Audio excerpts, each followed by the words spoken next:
Okay. Very good morning to all.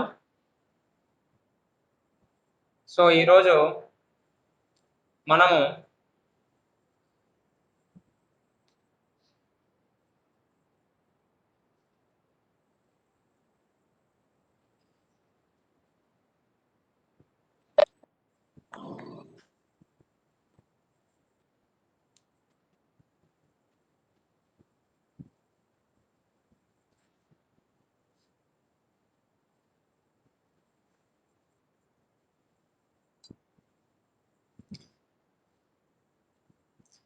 ఈరోజు మనం చర్చించుకునే అంశం ఏంటంటే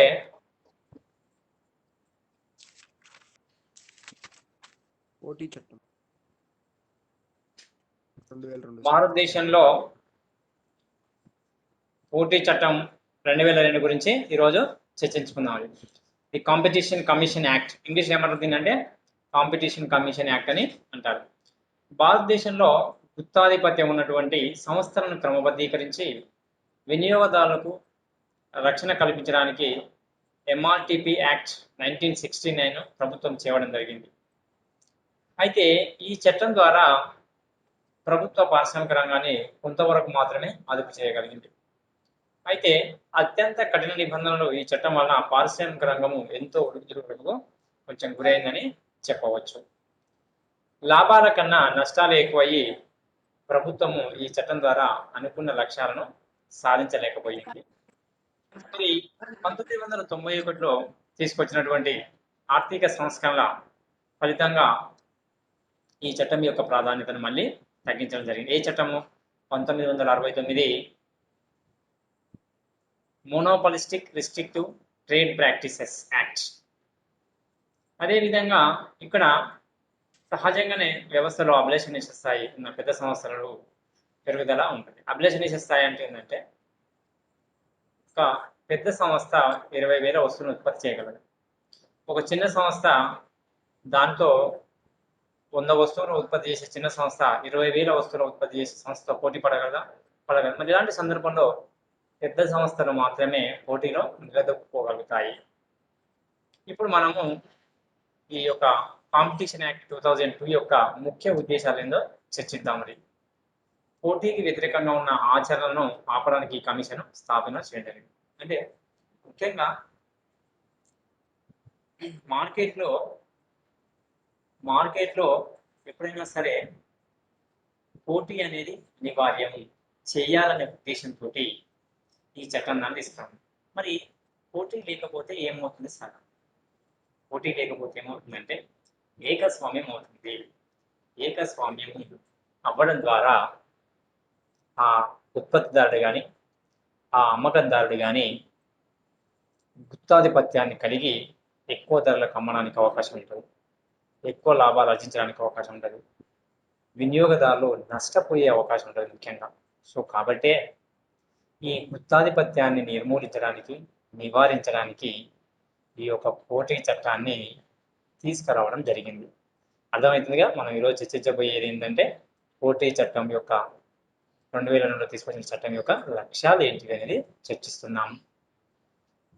మార్కెట్లో నిరాటకంగా పోటీని పెంచడానికి, మార్కెట్లలో పోటీని నిరాటకంగా పెంచడం అంటే ఏంటంటే, ఇప్పుడు మార్కెట్ అంటే మీకు తెలుసు కదా, మార్కెట్లో ఎప్పుడైనా సరే నిరాటకంగా పోటీని పెంచగలగాలి. అంటే ఏంది? ఒకే రకమైన కూడా సాఫ్ట్ డ్రింక్స్ యొక్క ప్రోడక్ట్స్ తీసుకుందాం. సాఫ్ట్ డ్రింక్స్లో ఎన్ని రకాలు ఉన్నాయి చెప్పండి ఒకసారి మీరు. సాఫ్ట్ డ్రింక్స్లో ఎన్ని రకాలు ఉన్నాయి? చాలా రకాలు ఉన్నాయి. స్ప్రైట్ ఉన్నాయా లేవా? Coca cola. చెప్పండి, గట్టిగా చెప్పండి. ఉన్నాయి sir. Sprite, coca cola, Sprite, coca cola, Pepsi. ఇంకేమున్నాయి బ్రాండ్స్? మెరిండా. ఏ బ్రాండ్స్ ఉన్నాయి చెప్పండి.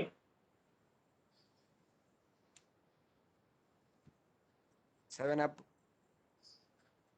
ఏ బ్రాండ్స్ ఉన్నాయో చెప్పండి. మిరిండా,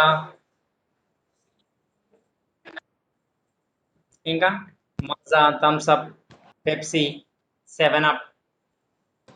సరే, ఈ విధంగా వివిధ రకాల ఉత్పత్తులు రావడం. మరి ఈ వివిధ రకాల ఉత్పత్తులు వచ్చినప్పుడు ఏమైతే చెప్పండి? పోటీ పెరుగుతది. పోటీ పెరిగినప్పుడు ఏమైతది?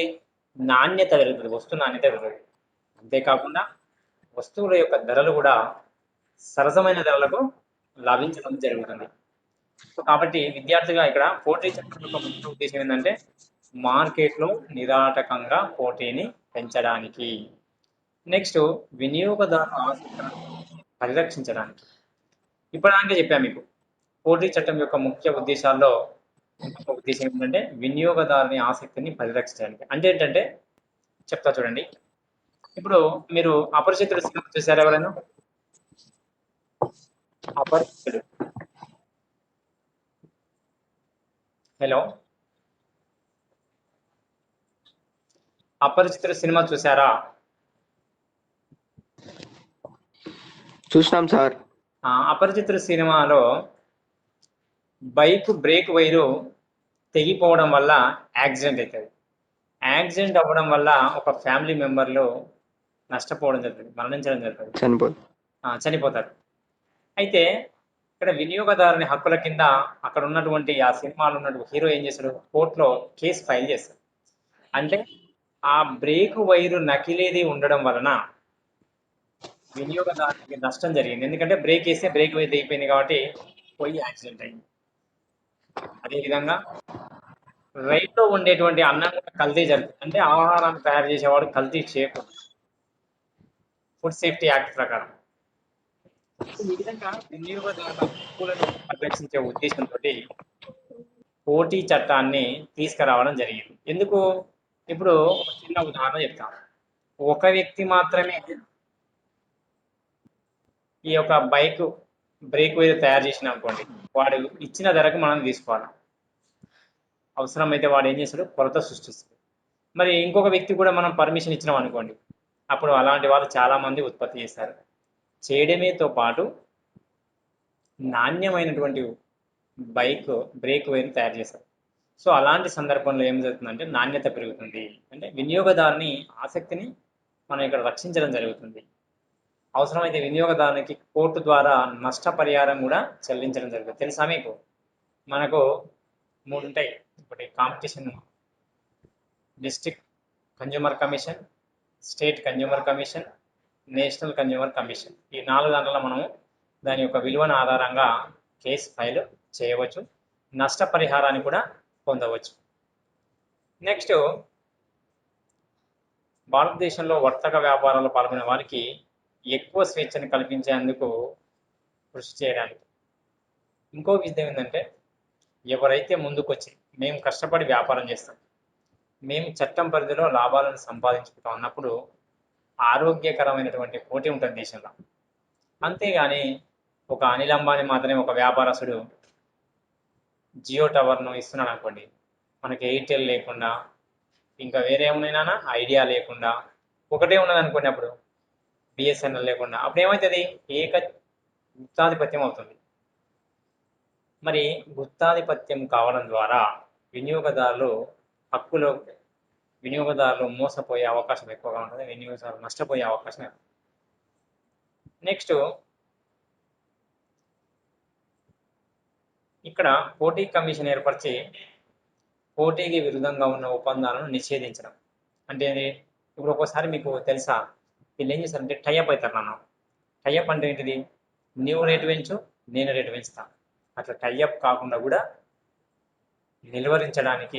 నిరోధించడానికి ఈ చట్టము ఉపయోగపడుతుంది. నెక్స్ట్, ఇంకో కొన్ని సంస్థలు ఏం చేస్తాయంటే పెద్ద సంస్థలు ఏం చేస్తాయి? ధర తక్కువ చేస్తాయి. అప్పుడు చిన్న సంస్థలు ధరలను అంత నిర్ణయించలేక మూత వేసుకునే పరిస్థితి వస్తుంది. మరీ ధరలను తక్కువ చేయడానికి, మరీ ధరను ఎక్కువ చేయడానికి కొన్ని పెద్ద సంస్థలు ఏం చేస్తాయంటే మార్కెట్ను ప్రభావితం చేస్తాయి. మరి ఇలాంటి ఆచరణలను కూడా నియంత్రించే ఉద్దేశంతో ఈ పోటీ చట్టాన్ని తీసుకురావడము జరిగింది.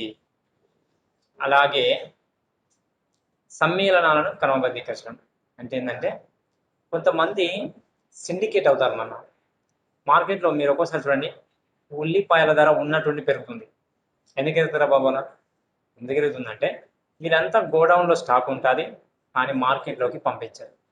పంపించినప్పుడు ఏమవుతుంది? మార్కెట్లో కొరత ఏర్పడడం ద్వారా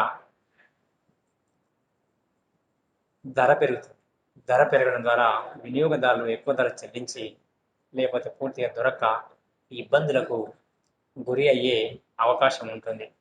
సో ఈ విధంగా ఇలాంటి సమ్మేళనాలు అంటే గ్రూపిజాన్ని, అంటే కొంతమంది టోకు వర్తకులు కలిసి కొన్ని క్వింటాళ్ళ ఉల్లిపాయలను గోడౌన్లో దాచి ఉంచడం, బ్లాక్ మార్కెట్ చేయడం, ఇలాంటివి చేస్తుంటారు. సో మరి ఇవన్నీ కూడా నిరోధించడానికి ఈ పోటీ కమిషన్ ఉపయోగపడుతుంది. నెక్స్ట్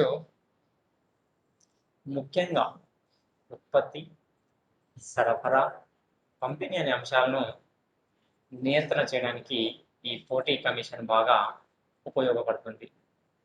అలాగే ప్రత్యక్షంగా కానీ పరోక్షంగా కానీ ఎలాంటి చర్యలను తీసుకోవడానికి ఈ పోటీ కమిషన్కి అధికారము ఉంటుంది. సో ఈ విధంగా పోటీ చట్టంలో మనకు ప్రత్యేక సరఫరా ఒప్పందాలు, ప్రత్యేక పంపిణీ ఒప్పందాలు, అదేవిధంగా తిరిగి అమ్మకం ధర, లావాదేవీలు చేయడానికి గల కారణాలు, ఇవన్నీ మొత్తాన్ని కూడా అంటే అవాంఛనీయమైనటువంటి పోటీని నివారించడానికి ఈ కాంపిటీషన్ కమిషన్ అనేది ఉపయోగపడుతుంది. అలాగే ప్రాబల్య స్థితిని దుర్వినియోగపరచడం. ఇక్కడ ప్రాబల్యం ఉన్నటువంటి సంస్థను దుర్వినియోగపరచుకుంటే కొన్ని ఎలాగంటే చెప్తా చూడండి. నాది పెద్ద వ్యాపార సంస్థ, నేనేం చెప్పినా ఈ మార్కెట్లో చలామణి అవుతుంది అనే ధీమాతో ఉన్న వాళ్ళకు ఇది ఒక నియంత్రణ సంస్థగా పనిచేస్తుంది, హెచ్చరికలా పనిచేస్తుంది. ఎందుకంటే ఈ ప్రపంచంలో ఇంకెవ్వడూ లేడు, నేను మాత్రమే అన్నట్టు అహంకారంతో వ్యాపారం చేసిన వాళ్ళకి దీన్ని దుర్వినియోగపరచకుండా కూడా ఉపయోగపడింది. సమ్మేళనాలను క్రమబద్ధీకరించడం. ఇంతకుముందుకే చెప్పాను సమ్మేళనాల గురించి ఎలా ఉంటుందో. కొంతమంది వ్యక్తులు గ్రూపులుగా ఏర్పడి బ్లాక్ మార్కెట్ను సృష్టించి ఆ బ్లాక్ మార్కెట్ ద్వారా కొరతను సృష్టించి ఏం చేస్తున్నారంటే కృత్రిమ డిమాండ్ను సృష్టించి అధిక ధరలు వసూలు చేయడం జరుగుతుంది. నెక్స్ట్ ఇప్పుడు మనము ఫస్ట్ కాంపిటీషన్ కమిషన్ యాక్ట్ గురించి చర్చించడం జరిగింది. అంతకంటే ముందు ఎంఆర్టీపీ యాక్ట్ 1969 గురించి చర్చించడం జరిగింది. ఇప్పుడు భారత పోటీ కమిషన్ గురించి చర్చిద్దాం. దాన్ని ఏమంటారంటే కాంపిటీషన్ కమిషన్ ఆఫ్ ఇండియా. ఇది కేంద్ర ప్రభుత్వం ద్వారా ప్రకటించబడి గెజిట్లో నోటిఫికేషన్ ద్వారా ఏర్పాటు చేయడము జరుగుతుంది. ఇది శాశ్వత ప్రతిపాదికపై కార్పొరేట్ బాడీ కలిగి ఉంటుంది. ఇది సొంత స్థిరచర ఆస్తిని ఏర్పాటు చేసుకోవచ్చు, కొనుగోలు చేయొచ్చు, అమ్మకాలు చేయొచ్చు, అదేవిధంగా కోర్టులో కేసు వేయచ్చు. దీనిపై కూడా ఇతరులు కేసు వేయడానికి అధికారం ఉంటుంది. మనం అంటున్నా చూడండి, కంపెనీ అనేది ఒక కృత్రిమమైన వ్యక్తి. ఇలాగే ఇది కూడా ఒక కాంపిటీషన్ కమిషన్ ఆఫ్ ఇండియా అనేది ఒక గెజెట్ ద్వారా ఏర్పాటు చేయడం జరిగింది. దీని పరిధి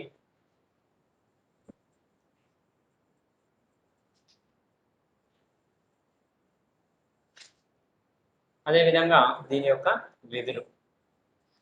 భారతదేశంలో పోటీపై ప్రతికూల ప్రభావం ఉన్న వాడుకలను తొలగించడానికి, అంటే పోటీ జరగకుండా ఎక్కడైతే వ్యాపారస్తులు కూటమిగా ఏర్పడతారో అలాంటి వాటిని నివారించడానికి ఇది పనిచేస్తుంది. నెక్స్ట్ అలా విధంగా పోటీ ఉండడానికి కూడా చర్యలు చేపడుతుంది. నిర్విరామంగా సంస్థల మధ్య, వ్యాపార సంస్థల మధ్య పోటీ ఉండే విధంగా చర్యలు చేపడుతుంది. నెక్స్ట్ వినియోగదారుల ఆసక్తిని పరిరక్షిస్తుంది. ఇంకా అదేవిధంగా వర్తకంలో పాల్గొనే వ్యక్తులకు, సంస్థలకు ప్రత్యేక సదుపాయాలు కల్పించడం. అంతేకాకుండా పోటీని ప్రోత్సహించి వ్యక్తులకు వినియోగదారుల హక్కులపై అవగాహన కల్పించడం, పోటీ గురించి అవగాహన కల్పించడం, శిక్షణ, వ్యాపారస్తులకు శిక్షణ లాంటి కార్యక్రమాలు కూడా చేపట్టడం కూడా జరుగుతుందన్నమాట. సో ఇది మనకు కాంపిటీషన్ కమిషన్ ఆఫ్ ఇండియా యొక్క విధులు. నెక్స్ట్ ఈ కమిషన్ యొక్క నిర్మాణం అంటే దీని వ్యవస్థ ఎలా విధంగా ఉంటుంది. ఒక చైర్పర్సన్, 2 నుండి 6 సభ్యులు కేంద్ర ప్రభుత్వం నామినేట్ చేయొచ్చు. చిత్తశుద్ధి అనుభవం ఉన్న వాళ్ళు మాత్రమే చైర్పర్సన్గా నియమించుకోవడం జరుగుతుంది. అదేవిధంగా స్పెషల్ నాలెడ్జ్ ఉండి అంతర్జాతీయ వర్తకంలో 15 సంవత్సరాల అనుభవం ఉండాలి. ఆర్థిక శాస్త్రం కానీ, వ్యాపారం కానీ, వాణిజ్య శాస్త్రం కానీ, న్యాయ శాస్త్రం కానీ, విత్త శాస్త్రం కానీ, గణక శాస్త్రం కానీ, నిర్వహణ శాస్త్రం కానీ, పరిశ్రమలు మరియు ప్రజా సంబంధాలు, పోటీల చట్టాలు, విధానాలు మొదలైన అంశాల్లో ప్రావీణ్యం ఉన్నవారు ఉండాలి. ప్రావీణ్యాన్ని కలిగి ఉన్నవారు అయి ఉండాలి. 65 సంవత్సరాల గరిష్ట వయోపరిమితి లేదా 5 సంవత్సరాలు ఏది తక్కువైతే అంతవరకు కొనసాగే అర్హత ఉంటుంది. కమిషన్ వివరాలు చూడడానికి డైరెక్టర్ జనరల్ అనే అతను ఉంటాడు. ఇప్పుడు ఈ విధంగా మనం కమిషన్ యొక్క నిర్మాణాన్ని చర్చించడం జరిగింది. ఇక్కడ భారత పోటీ కమిషన్ అధికారాలు ఏమి, దీనికి అధికారాలు ఉండాలి కదా విధులు ఉన్నప్పుడు. మరి అధికారాలను చూసినట్లయితే పోటీకి వ్యతిరేకమైన ఒప్పందాలు తీసుకుంటే దానిపైన చర్యలు చేపట్టవచ్చు. అదేవిధంగా పోటీకి వ్యతిరేకంగా ఏమైనా గ్రూపులు ఏర్పాటు చేస్తే దానిపైన చర్యలు చేపట్టవచ్చు.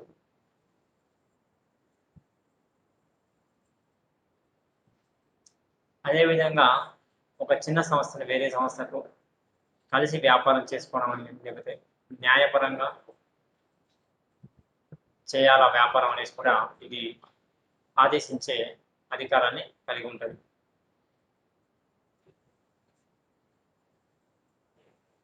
దీనిపైన ఒకవేళ ఎలాంటివి జరిగినా ఇది గ్రూపులుగా ఏర్పడడం లేకపోతే పోటీని నియంత్రించడం వాటిపైన కమిషన్ వేసి ఎంక్వైరీ చేపట్టే అధికారం ఉంటుంది.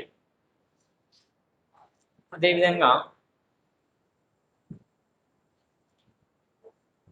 2 సంస్థలు కలిసి పనిచేసినప్పుడు పెద్ద సంస్థ చిన్న సంస్థ పైన ఏదైనా దుర్వినియోగం పాల్పడితే దానిపై చర్యలు తీసుకునే అధికారం కూడా ఈ కాంపిటీషన్ కమిషన్కి ఉంటుంది. సమ్మేళనాలకు సంబంధించిన తగిన ఆదేశాలు వెలువరించడం, ఎలాంటి సమ్మేళనాలు ఉండకూడదు అనే విషయాలు కూడా మధ్యకాలిక ఉపశమనాన్ని కలిగించడం, సొంత పద్ధతులను మార్చుకోవడం, క్రమబద్ధీకరించుకోవడం, ఇచ్చిన ఆదేశాలను అమలు చేయటం, ఎవరైనా నిజమైన మొత్తాన్ని సమాచారాన్ని వెల్లడించి ఒక వ్యక్తికి సరైన లేదా వెల్లడిస్తే జరిమానాలు విధించడం, పోటీ విధానాలకు సంబంధించి కేంద్ర రాష్ట్ర ప్రభుత్వాలు ఏమైనా సలహాలు అడిగితే 60 రోజుల లోపల రిపోర్ట్లను ఈ యొక్క కాంపిటీషన్ కమిషన్ నివేదికను తయారు చేసి సమర్పిస్తుంది. అదేవిధంగా ఈ చట్టానికి సంబంధించిన నియమాలను తయారు చేయడం. సో ఈ విధంగా ఇవన్నీ కూడా కాంపిటీషన్ కమిషన్ యొక్క అధికారాలుగా మనం పేర్కొనవచ్చు. ఇప్పుడు కాంపిటీషన్ ఒక ప్రాబల్య స్థితి అంటే ఏమిటో మనం చర్చిద్దామండి.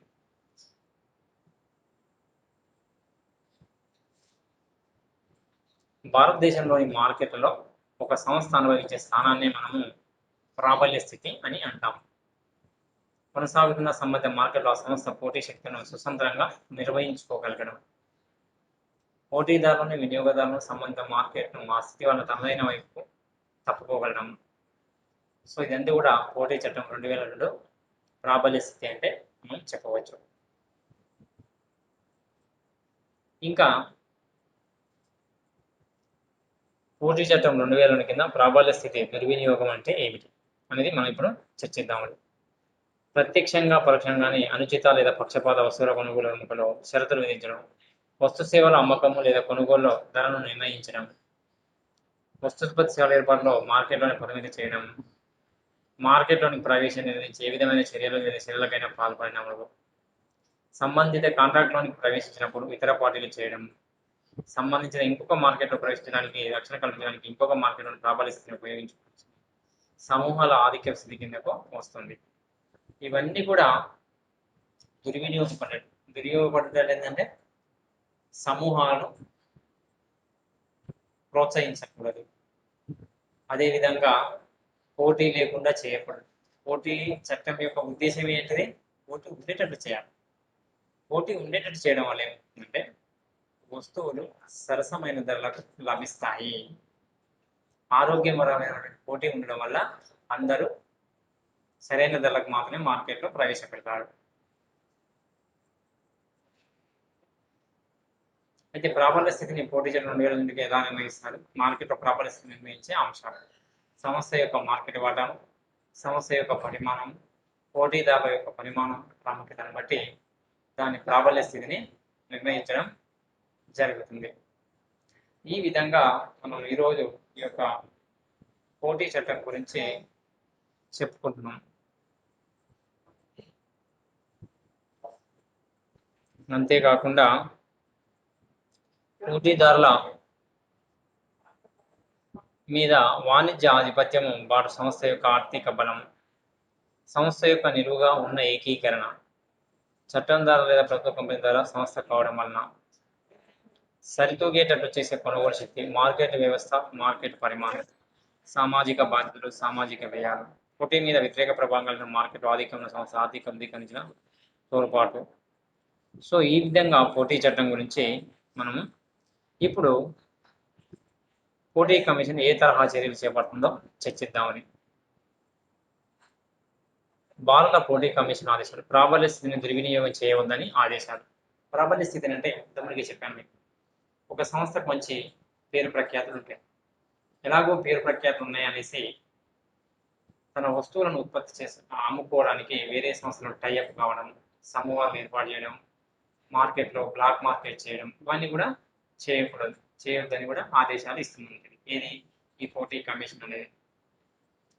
జరిమానా విధించడం. నెక్స్ట్, ఏదైనా వ్యాపార సంస్థ కానీ ఎలాంటి నియమాలను ఉల్లంఘించడం కానీ చట్టాన్ని అమలు చేయకపోవడం వల్ల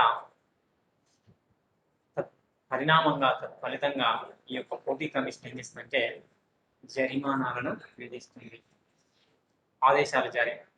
ఏదైనా అనైతికం, చట్ట వ్యతిరేకం అని భావించినప్పుడు ఈ పోటీ కమిషన్ అనేది ఏం చేస్తుందంటే ఆదేశాలు జారీ చేసి దానిపైన విచారణకు ఆదేశించవచ్చు.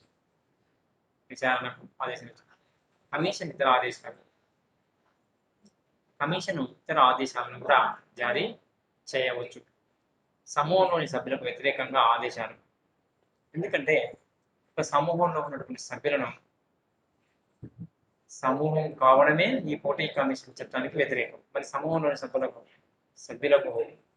వ్యతిరేకంగా కొన్ని ఆదేశాలు తీసే వాళ్ళు అప్పుడు నియంత్రణలోకి వచ్చే అవకాశం ఉంటుంది.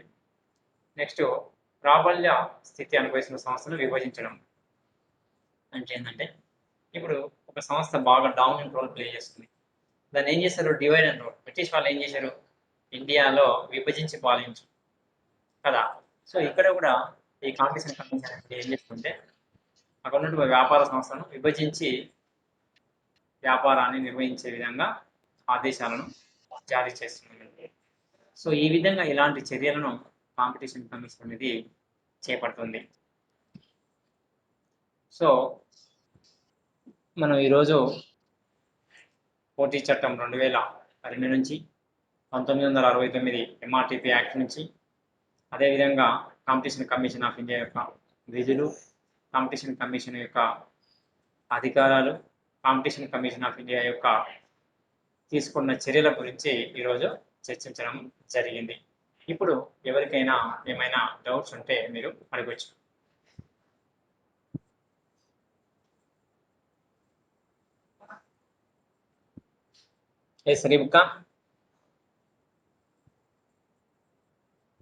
రిబ్కా మాట్లాడినా?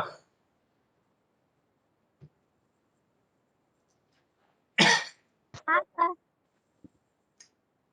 ఏమైనా డౌట్స్ ఉన్నాయా? లేవు sir.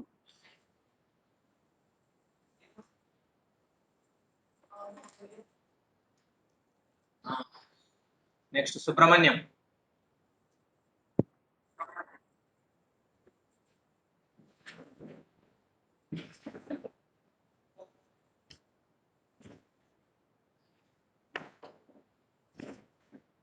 Hello,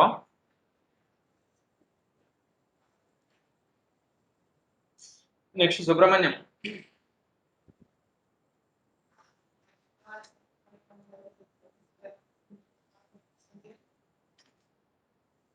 Osman, D Usman. Sir చెప్పండి సార్. అర్థమైందా నాన్న? హలో అర్థమైందా? అర్థమైంది సార్. Hello, hello. అర్థమవుతుందా? అర్థమవుతుంది sir. Okay. Next Venkata Prasad.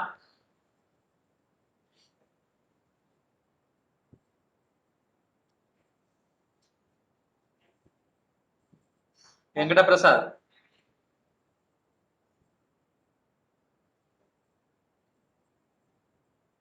Next Ramanamma. Sir no problem sir. Oh, have you understood? Yes sir. అర్థమవుతుందా క్లాసు? అర్థమవుతుంది సార్. Okay fine. దీపకుంట్ల కదా మీది? Sir okay fine. Next Ribka మాట్లాడిందా?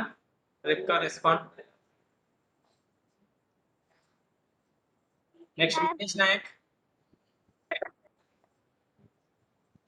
రిబ్కా, tell me, have you understood? Okay sir. Okay fine. Next Mahesh Nayak.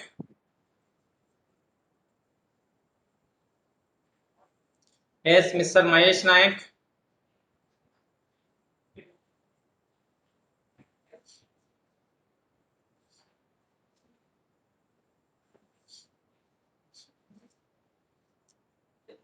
Hemanth Kumar, last but not least.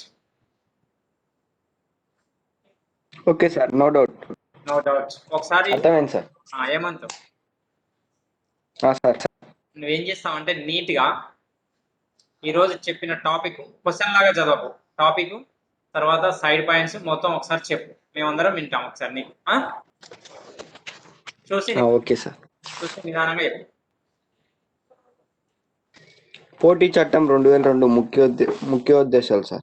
Okay fine. దానిలో side headings: పోటీతత్వాన్ని విరుద్ధంగా ఉన్న ఒప్పందాలను నిరోధించడం. స్పష్టంగా నీట్గా చదవండి. సెకండ్ పాయింట్ ఓకే సార్, ప్రాబల్య స్థితిని దుర్వినియోగం పరచడం. థర్డ్ పాయింట్, సమ్మేళనాన్ని క్రమబద్ధీకరించడం. రైట్. తర్వాత క్వశ్చన్ భారత పోటీ కమిషన్ గురించి సార్. కమిషన్ స్థాపన, కమిషన్ న్యాయాత్మక స్థితి, కమిషన్ పరిధి, కమిషన్ విధులు. Okay, very good. కమిషన్ నిర్మాణం, డైరెక్టర్ జనరల్. డైరెక్టర్ జనరల్, అవును. Yes sir. తర్వాత అంతే సార్. సరే. సో ఈరోజు మనం ఏం చదువుకున్నాము? పోటీ చట్టం 2002, తర్వాత కాంపిటీషన్ కమిషన్ యొక్క లక్ష్యాలు, కాంపిటీషన్ కమిషన్ యొక్క విధులు, కాంపిటీషన్ కమిషన్ యొక్క అధికారాలు, కాంపిటీషన్ కమిషన్ యొక్క నిర్మాణం. దానికి ఒక చర్యలు. చైర్మన్ ఉంటాడు. అందులో 2 నుంచి 6 మంది వరకు సభ్యులు ఉండవచ్చు. 5 సంవత్సరాల పదవిలో ఉంటారు, లేదా 65 సంవత్సరాలు గరిష్టంగా ఉంటారు. సో ఇవన్నీ అంశాలను కూడా మనం ఈరోజు చర్చించడము జరిగింది. మరి ఈ అంశాలపై అవగాహన కలగడం వల్ల మనం పోటీని ప్రోత్సహించే ఒక మంచి వ్యాపారస్తునిగా ఎదిగే అవకాశము ఉంటుంది. అంతేకాకుండా మనం వినియోగదారు హక్కులు ఏంటి, మన బాధ్యతలు ఏంటి కూడా తెలుసుకోవడము జరిగింది. వినియోగదారుని హక్కులు ఎలా ఉంటాయి, బాధ్యతలు ఉంటాయి, మనం వినియోగదారు హక్కులను ఎక్కడ మనం అప్పీల్ చేయవచ్చో కూడా చెప్పడం జరిగింది. అంతేకాకుండా మనకు వినియోగదారుల హక్కులకు సంబంధించి national consumer commission, state consumer commission, district consumer commission వివిధ స్థాయిల్లో మనకు ఫిర్యాదులు చేసుకోవడానికి అవకాశం కూడా ఉంది. సో బ్లాక్ మార్కెట్ను తొలగించడం, ధరలను నియంత్రించడం, అంటే మొత్తం మీద ఆరోగ్యకరమైనటువంటి పోటీని ప్రోత్సహించడానికి ఈ చట్టం తీసుకురావడం అనేది అర్థమవుతుంది. Yes my dear students, is it clear to hear? Yes sir. To prevent the unnecessary malpractices or to promote the fair competition among the competitors or the businessmen. Is it clear my voice? Clear sir. Okay sir. Okay, fine. So with this, shall we stop or shall we close our class? Yes sir. Okay na? Okay, sir. Students, we will meet tomorrow in the next class.